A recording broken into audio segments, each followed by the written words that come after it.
Good afternoon, guys. It's Working, bringing you a quick update on Bitcoin. Hope you guys are having a wonderful afternoon. We're looking at the weekly chart, guys, and I wanted to start off here because, again, I think the bigger picture is just so important to kind of understand what's going on here, guys.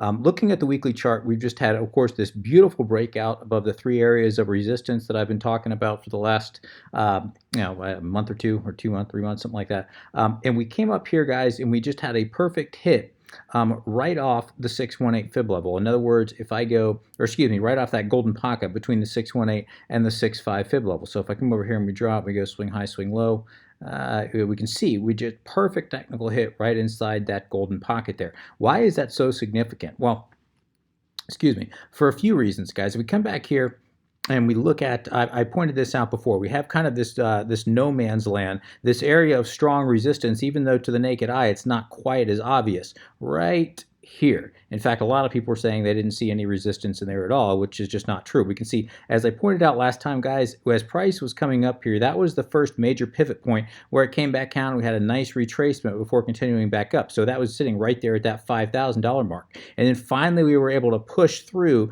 that $5,000 to about $5,800 area. And what was resistance started acting as support right here. And we created kind of a demand zone right here. And of course, all throughout 2018, price just bounced right on top of that demand zone, unable to break through it. Excuse me. And then finally, when we did, anytime a major support or resistance, but in this case support, is broken, it breaks through with a vengeance. And that's what we saw here when price fell from that 6,000 all the way down to our about 3,150 low for 2018. Or excuse me, what was that, 2019, or is that the end of 2018? Yeah, December of 2018. So this is an extremely relevant zone. So not only is that the golden pocket, if we go swing high, swing low, hitting perfectly there, but it's also was also known an area of known resistance, even though it's to the naked eye, it's not quite as obvious unless you kind of draw it out there. That was an area of known resistance that I had been talking about for quite some time. But that 618 fib level, guys, is going to be just the golden pocket between the 618 and the 65. That is going to be extremely key to get above, guys. If we look back here, and this is why I do think we have a little bit more downside to go. I do think that whether or not this is just a full-on bull trap is yet to be seen. But I absolutely think that we do have some more downside to go.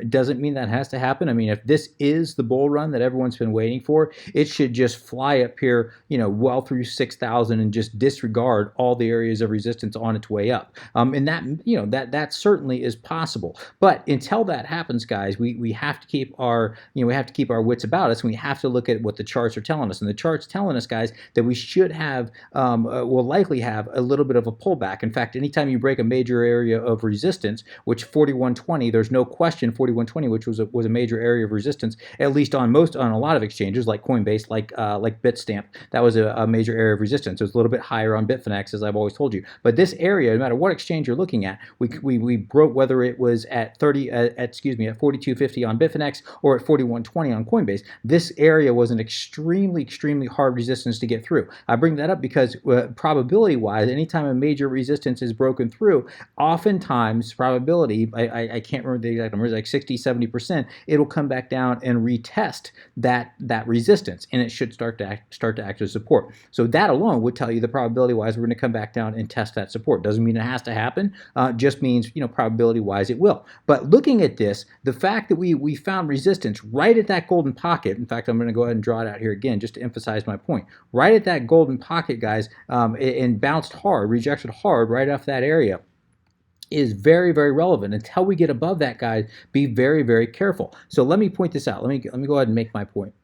If we come back here, and of course we had our major breakdown here for 2018. If we come back here, we come back to the swing high of this zone here, and we go swing high, swing low for this little microstructure.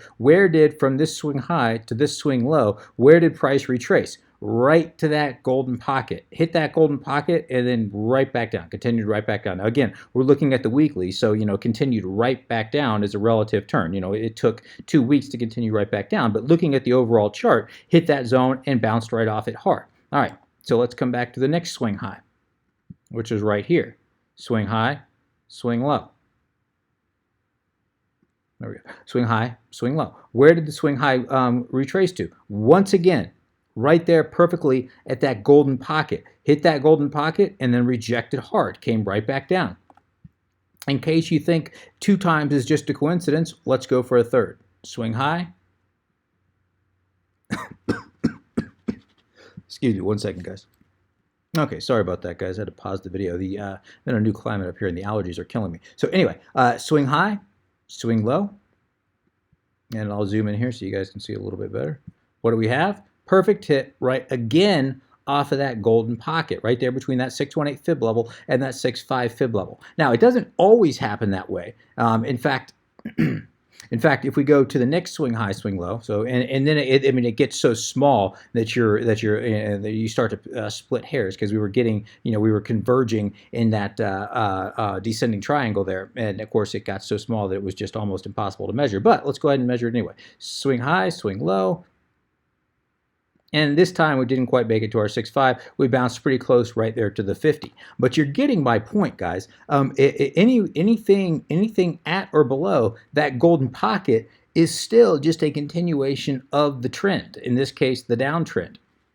So we've got to break above this golden pocket, guys, to really solidify this uptrend, to really solidify the fact that Bitcoin has bottomed out and we're heading back up. And even a wick above that, guys, would not really be the nail in the coffin for the bears. The nail in the coffin for the bears would be breaking above this zone and then coming back down and retesting in what was resistance, should act as support, and a bounce off that zone. If and when that does happen, guys, that's the nail in the coffin for the bears. Zooming in on the daily chart, guys, we can see that this little order structure right back here was really the last stand before the bulls just completely lost it and the bears took full control. And so this is that area that's right there at that 618. We can see that's exactly the area where it hit. So really, again, this is that zone that we need to get through. There's 5350 to 5600, and we need to see that start acting as support before we can consider a possible bottom being, or a bottom being in. Now, a possible bottom is certainly in, guys. The fact that we broke up above 4120, very good sign. The fact that we've done it with volume, a very good sign. And regardless of which way this, even if this thing comes back down and ends up being a complete bull trap, this is exactly what the market needed to end up turning around, guys. This is what we needed. We're going to either get a lot of guppies, at the last remaining amount of guppies, out of the market if this thing crashes right back down, and we'll be able to rebuild and finally head right back up, or FOMO is just going to take this thing up to new highs. But right now, I'm very skeptical, guys. This is happening very, very quickly. And it's not really backed by any fundamental news. I mean, of course, there's always some good fundamental news coming out, but nothing that would justify just out of the blue price skyrocketing like that. So this is either it could be some insider trading going on, and there could be some major fundamental news coming out. That's a possibility, or it's a real possibility this is all just a complete bull trap. So we'll have to wait and see kind of how this ends up playing out. But there's no question we have to clear this area right here between 5350 and 5600, as I said. And then right above that, of course, we have our major area of resistance that it bounced up along all throughout 2018, and that's between 5800 and 6000. Of course, that's our it's not only a major psychological level, but that's the area that price bounced along for all of 2018. What was a major support needs to start acting again as a major resistance. So there's quite a few areas of resistance that price has to get above before we're out of the woods yet. Looking at our indicators, again, this is on the daily.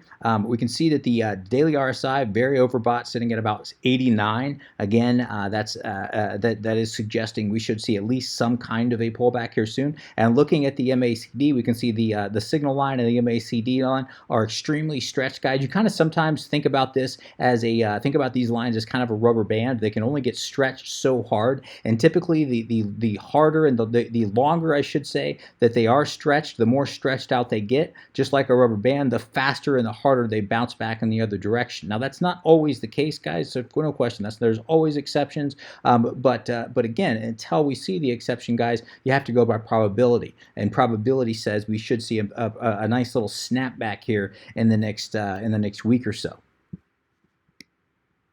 Now, looking at the daily, guys, this was significant. This was a massive win for the bulls. The fact that we were able to decisively, not just break above the 200-day moving average, but decisively break above. In other words, we've had a daily candle now opening and closing. Yesterday's candle opening and closing above the 200-day moving average. No question, that's a major win for the bulls. Does that mean that we're just going to continue on up here? No. In fact, this was the first time we've broke above the 200-day moving average in a very, very long time, guys. And that, again, that's I can't overemphasize the significance of that. It's extremely significant. That being said, a break above the 200-day moving average does not mean that price isn't going to come back down. In fact, oftentimes the first time you break through, there's a massive, a lot of people end up shorting the market. There's a massive snapback in the other direction. Everyone thinks this is a great opportunity to short. This is just a temporary rise. It snaps back down, and then it ends up going back up on the bull run. In fact, let me look back at this. In fact, if I come back here, where did we first break from? Yeah, so if we're looking back at the bull run of 2017, and then of course the fall here in 2018, the first time price went from above and broke the 200-day moving average to the downside. Look what happened. We broke the 200-day moving average to the downside. Now, that was a major win for the bears. This was the signal that the bear market had started. But what happened? Did the price just continue right back down? Quite the opposite. We hit below the 200-day moving average, and then it spiked right back up. And of course, all the guppies said, yep, we've bottomed out. We're heading back up. The bull market has continued, and we went, all the way down from about $6,000 all the way up to about $12,000. Well, about 11.7. And then, of course, what happened? Then it just completely reversed course. We had a major snapback, completely reversed course, and of course, ushered in the bear market through all of 2018. So just because we've decisively broken above the 200-day moving average, does not mean we won't get a massive snapback on the other direction. Doesn't mean we have to. Certainly doesn't mean we have to. But it's definitely possible. In fact, I would say almost probable at this point.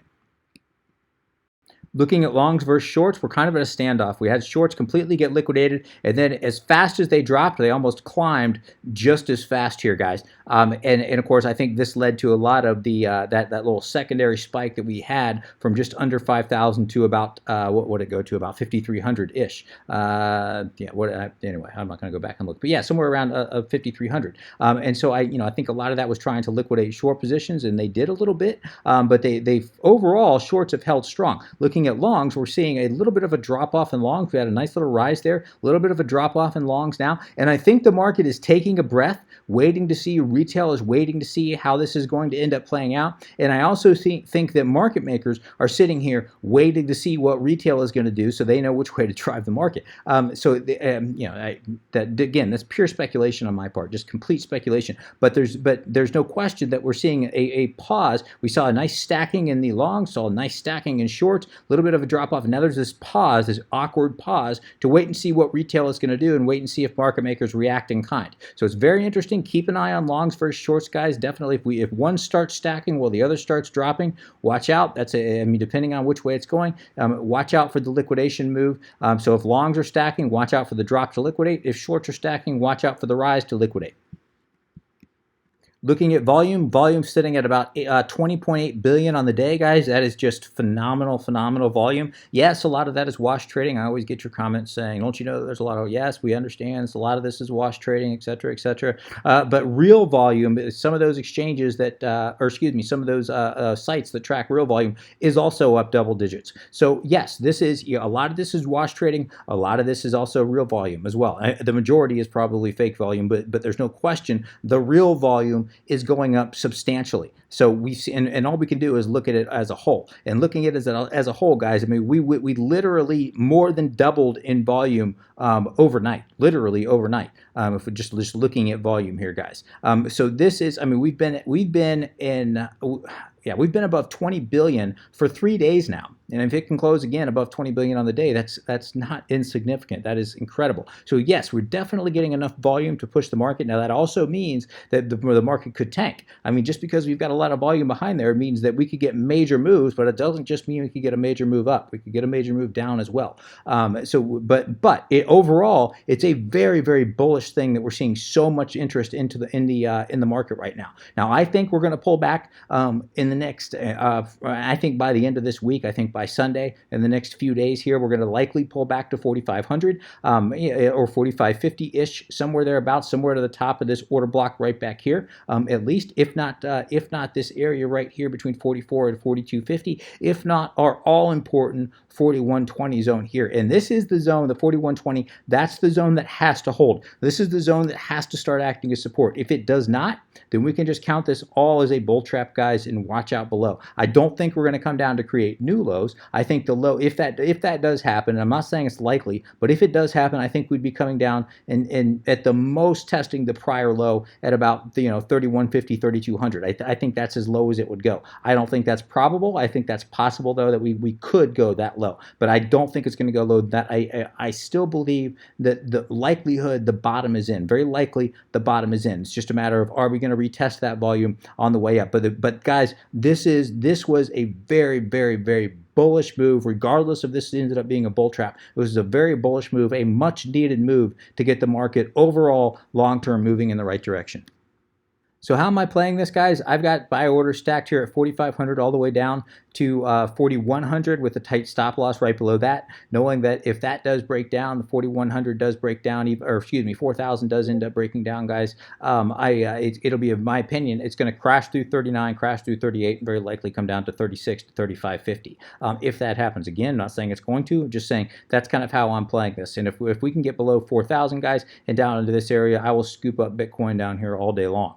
Again, but I think there's also a real possibility, and if it does play out this way over the next week or so, I think this would be an extremely bullish sign. I think there's a good chance that we do something like this over the next week.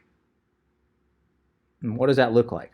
Obviously, that looks kind of like a little bull flag here. So I wouldn't be surprised to maybe see something, something like this over the next week, and then a possible breakout. I think this would be the most bullish scenario. Do I think that's going to happen? I think it's definitely on the table. I think this is the most bullish scenario. Well, I mean, us just exploding back up and all rationale going out the window and FOMOing in, that'd be the most bullish scenario if we're just talking about probability. But if I just looking probability-wise, TA-wise, I think there would be a little bit of a retrace, and a retrace something like this, creating a little bull flag here, and this just continuing right back up, I do think would be the most bullish scenario just from a pure analyst perspective. Now again, this if FOMO does take over, guys, this can become a very irrational market very, very quickly, and all the TA in the window could get thrown out, and we could cut through 6K like butter. I don't think that's going to happen, guys. I think we're going to see a little more retracement first, but it certainly can happen, especially with volume like we're seeing there. Your first sign, if that is going to happen, I do think your first sign is going to be coming over and looking at longs versus shorts.